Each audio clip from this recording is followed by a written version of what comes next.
And some breaking news now. A Ukrainian court has sentenced a Russian soldier to life in prison for killing an unarmed civilian. It is the first war crime trial arising from Russia's invasion. The 21-year-old soldier had pleaded guilty to charges including premeditated murder and committing a war crime during a trial in Kyiv.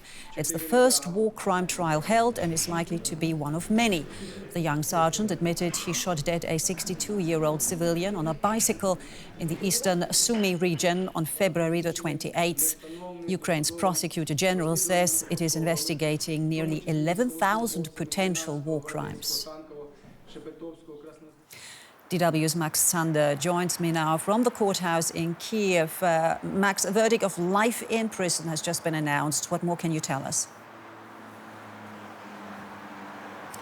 Right, so this verdict really didn't come as a surprise. The defendant, 21-year-old Sergeant Vadim Shishimarin, already pled guilty last week.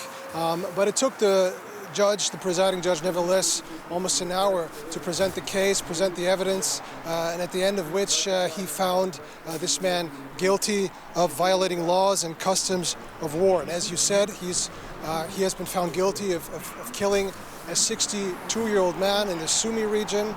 And the crucial part of the reason for this sentence is that Vadim Shishimarin, the sergeant, technically did not receive an order to do so, but he was pressured into doing this by a higher-ranking soldier who he was traveling with in a seized civilian vehicle, out of fear that this man could report their presence to the Ukrainians, right? And the court argues that this sergeant would have not had to do so, and he would not have to fear any consequences if he had not given in to the pressure by his comrade. But we're also hearing that the defense will launch an appeal. Now, the fighting in Donbas has shifted to the city of Severodonetsk in recent days. Ukraine is struggling to hold on to it. Do you think that the city could become another Mariupol?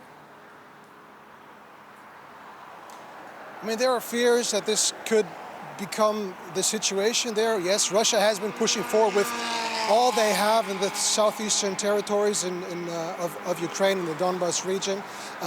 But Severodonetsk is a bit different than Mariupol because this is very close to the front line after the 2014 invasion, where Russian state-backed rebels have been holding large swaths of territory ever since. So this city is actually better prepared than Mariupol. But nevertheless, the Russians are showing with heavy shelling, with airstrikes, and with trying to take neighboring villages that they are seriously trying to encircle and perhaps lay siege to that town. And why is Severodonetsk so important for the Russians?